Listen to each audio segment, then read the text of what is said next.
Bom, hoje então nós vamos falar sobre a questão, a relação estequiométrica entre o número de partículas e a quantidade de matéria. Quando a gente está falando em quantidade de matéria na química, a gente está falando em número de mols, tá? Então, é uma relação entre partículas e número de mols, tá? Essa relação estequiométrica aí é bastante comum para nós, tá? No dia a dia, a gente obviamente não se dá conta disso, muitas vezes a gente não se dá conta disso, mas é bastante comum. E ela aparece com bastante frequência também em questões de vestibular, principalmente os vestibulares mais difíceis, né? Como os das universidades federais, frequentemente aparece esse tipo de relação aí, número de partículas versus quantidade de matéria. Tá? Eu tenho aqui na tela, né, a questão da representação aí da produção da amônia. Eu vou escrever de novo aqui a reação da amônia, pegar uma caixa aqui e escrever essa reação para ficar mais nítido. A reação de produção da amônia, que é um processo, digamos assim, bem complexo, que no século passado foi motivo de muito estudo, né, através do processo Haber-Bosch, e que é de fundamental importância para a gente aí no dia a dia até hoje. Então, gás nitrogênio, que é o N2, mais gás hidrogênio, que é o H2,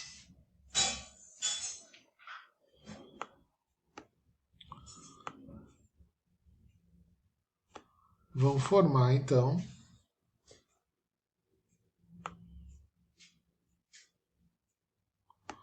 a amônia, que é o NH3.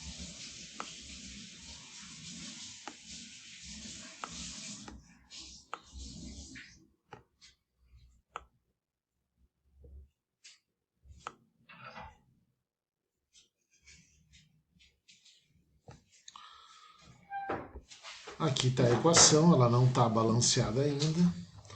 Para eu balancear, eu preciso olhar a quantidade de átomos que eu tenho antes da seta e depois da seta. Eu tenho 2 nitrogênios antes da seta, preciso ter 2 nitrogênios depois da seta, coloco um 2 aqui na frente.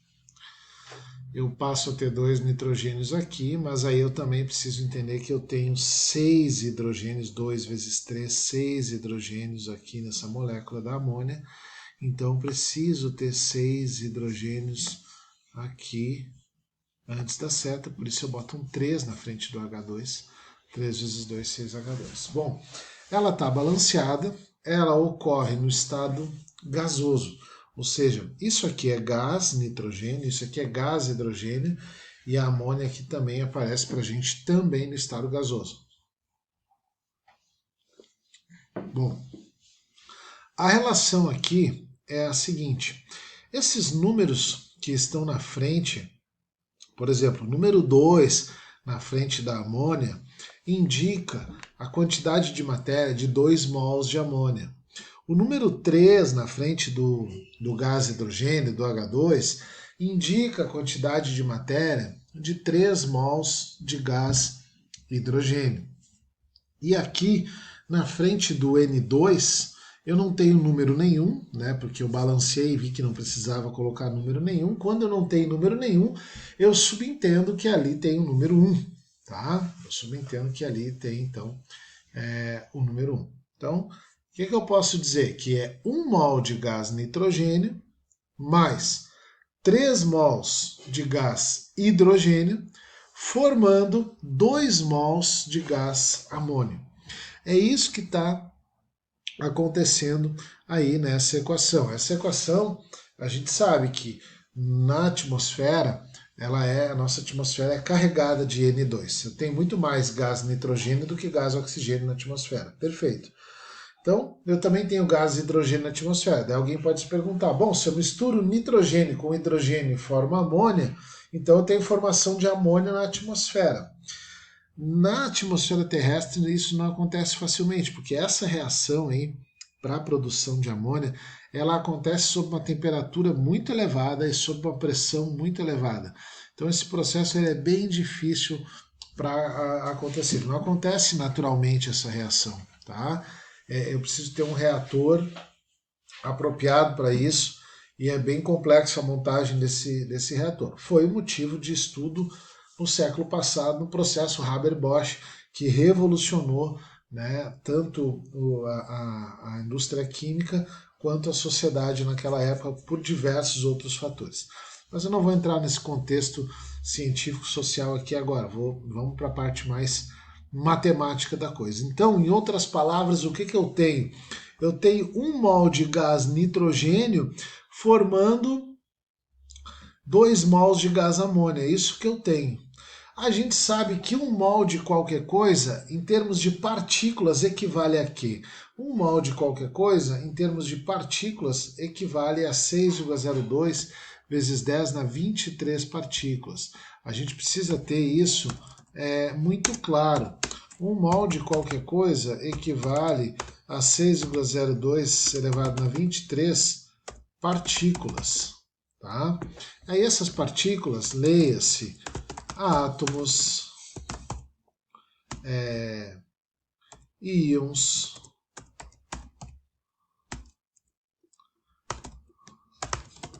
elétrons e por aí vai. Então eu preciso ter isso bem nítido, né, para esse tipo de resolução aqui de questão. Tá? 1 mol de qualquer coisa vai equivaler a essa quantidade de partículas. Então, se eu tenho aqui 1 mol de gás nitrogênio, formando 2 mols de gás amônia, 2 mols de gás amônia equivalem a quantas partículas? Ora, se 1 mol equivale a 6,02 vezes 10 na 23 partículas, 2 mols vão equivaler o dobro. Concordam comigo? Se 1 mol tá valendo 6,02 vezes 10 na 23, 2 mols vai valer 2 vezes isso. Qual é o dobro de 6,02? É 12,04. Só que eu não posso trabalhar com notação científica, né, tendo o número com base maior que 10. Então, em vez de eu escrever 12,04, eu escrevo 1,24. E aí, em vez de eu estar ali com um número elevado na 23, eu altero, né, esse expoente, ele não fica mais elevado na 23ª potência. Tá? Então eu faço essa alteração por conta da notação científica. Como é que isso acontece?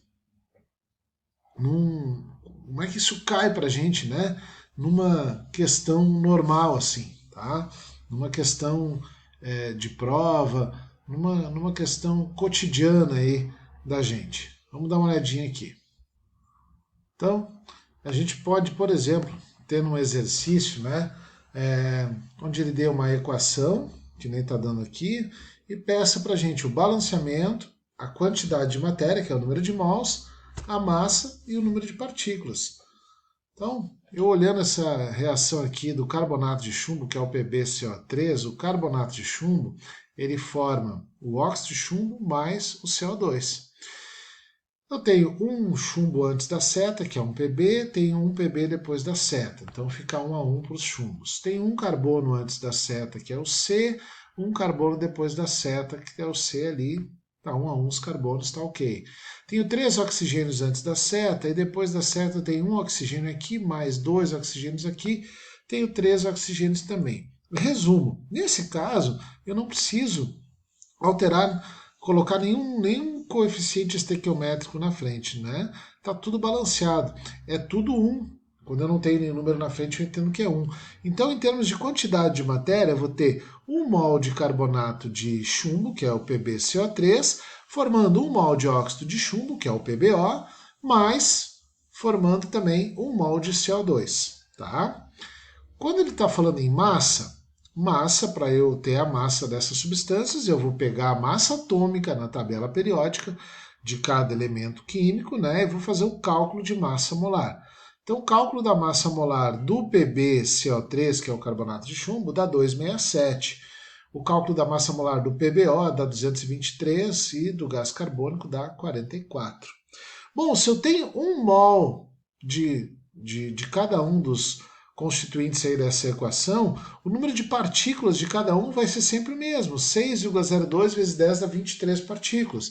Nós já viemos falando há bastante tempo que 1 mol de qualquer coisa equivale a 6,02 vezes 10 a 23 partículas. Então, nesse caso, todos os produtos e o reagente da reação vão ter em termos de partícula 6,02 vezes 10 a 23, porque cada um deles tem 1 mol e eu cheguei a essa conclusão fazendo o balanceamento, vendo que ia ficar com coeficiente 1 na frente de cada um.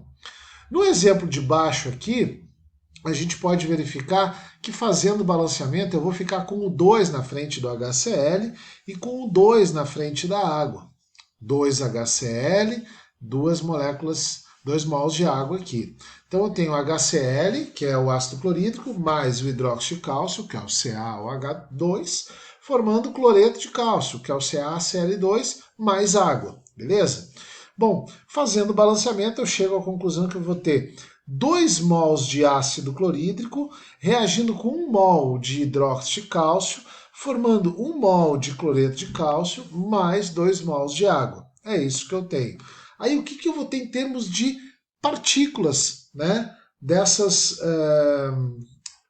substâncias aí? Em termos de partículas de HCl, tu vai ter 6,02 vezes 10 a 23 partículas para 1 mol. Como tu tem 2 mols de HCl, tu vai ter o dobro, 1,204 vezes 10 a 24.